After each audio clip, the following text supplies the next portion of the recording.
ายดีทุกคนสิทาไปทานนางลาวมื้อนี้อันนี้เราเริ่มต้นแต่ตัวสามแยกเมืองวิละกับ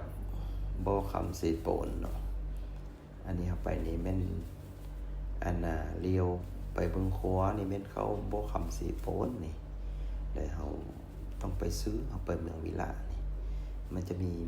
วงเวียนตัวนึงอยู่นี่วงเวียนเป็นเขาเจ้าเอาดินเฮ็ดเป็นวงเวียนอยู่นี่เด้อาจจะหานวงเวียนตัวนี้เข้ามานี่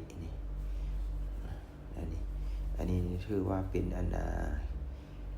ห่างเข้าเมืองวิระบุรีแขวงสมณเขตแต่ว่าทางยังบ่ได้ผู้อย่างแต่ว่าพวกว่าคำเพิ่นใส่ทางตัวนี้คนให้คนสายและเพิ่นก็เอาน้ำฮดนี่มันจะเป็นคุมเล็กๆน้อยๆเท่าไปได้อยู่กับเพิ่นคุมไปคุมว่าเด้นี่กันนี้เล็กการเล่นมาแต่เมืองวิระบุรีมันก็จะผ่านนำกันนี้มานี่บริเวณช่องฝาค้างเนี่ยมันบนเพิ่นบุกเบิกแล้วก็ดุดเอาคำนี่เข้ามาในดินเด่นของเมืองวิระบุรีแล้วนี่นะเข้ามาในเทศบาลเมืองก็ว่าแม่นนี่ยังบ่ฮอดตัวเมืองเทื่อแต่ก็มามีช่องฟ้าขางก็จะมีอาหารกลางอาหารขายหลายๆไปตามทางนี่ทางนี้เพิ่นกำลังปูอย่างใหม่เข้าตัวเมืองวิระนี่มันก็จะเป็นแบบนี้นี่อันนี้ถือว่าอัปเดตทางเมืองวิระให้เบิ่งคอมเมนต์ในตัวเมืองได้นี่ได้นี่ไปตัวเมืองเท่ๆเหมือนกันห่างออกจากนี้ไปประมาณ2กิโลก็ฮอดตัวเมืองวิระนี่ไปแบบนี้นี่ก็งามทางเพิ่นเฮ็ดใหม่เด้เมืองวิระบุรีวิระบุรีก็เป็น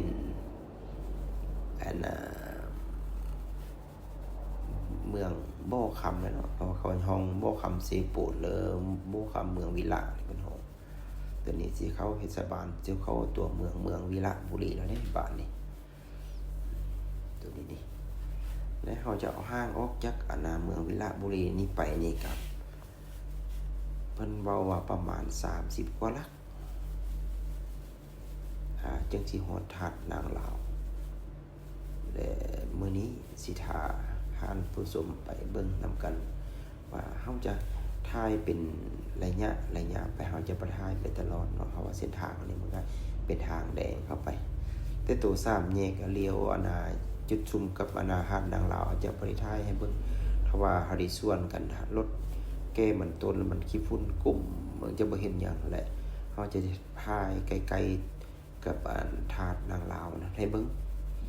อันนี้เป็นบริเวณตลาดของเมืองวิระนี่เนาะไปนี่เป็นอย่างสิเมืองวิระบุรีเด้ข้าพเจ้าเนี่ยก็เคยมาท่าเดียวนี่แหละเมืองวิระบุรีแขวงสมณเขตก็สิมาเห็นนี่ก็อยากเห็นว่าหาดนางลาวนี่หากันมานี่สิมาหาดนางลาวจังหาดเมืองนี่ตัวนี้มันจะออกมานอกเมืองของวิระนี่ไกลๆกับสีฮอดฮอดหาดนางลาวมันจะเป็นแบบมีมาทางตัวนี้เนี่ยเราจะถ่ายให้เบิ่งเป็นระยะอันนี้เป็นเฮ็ดพัวจมอันนี้ฤดูฝนมันจะนำพัวเมิดนี่แต่ว่าฤดูแล้งนำจะมีประตูนำไหลนี่มีท่อเพิ่นใส่ท่อมันจะนำไหลสบายนี่อันนี้จะมาฮอด3แยกสีเลียวเขาหาดนางลาวแล้วบัดนี้นี่อันนี้เป็นเขนเดียวนี่มันเป็นเขตคู่เขตเดียวอันในกำแพงมันเป็นวัดกับวัดอยู่หาดนางลาวนี่แหละแต่ว่าตัวนี้เพิ่นจะเฮ็ดทางออกจากวัดบ่อยเที่ยวในวัดนะมาออกซื้อทาดนางลาวเลยนี่มานี่เราก็จะได้เห็นทาดน้อยนึงแล้วจะมีมีออกญาติโยมมีขายคันมักเบ้งนี่คันคันทุกคันก็อยู่นี่ถ้าว่าเฮาจะไปบาปไปบวชหรือว่าไปเฮ็ดขอพรนำเพิ่นก็จะเฮาจะมาเอาอยู่นี่สิว่าซื้อก็ว่าแม่นหรือว่ามา บูชาเอาก็ได้นี่นี่ครับเอาอยู่บนนี้นี่พวกเขาก็สิจอดอยู่ข้างๆนี่ก็สิแวะเอานี่บูชาเอาน้ำเพิ่นแล้วก็สิเข้าไปได้บัดนี้ผ่านหน้าลาวดิเขาแนมเห็นจะมีภูเขานี่ตัวนี้มันเป็นบริเวณโตธาตุแท้ๆเนี่ยเพิ่นสมบูชานะในนั้นก็ข้าพเจ้าเองก็ได้บูชาแล้วก็ขอได้ถ่ายวิดีโอนำเพิ่นล้อมอ้อมหอบของผ่านหนังลาวอันนี้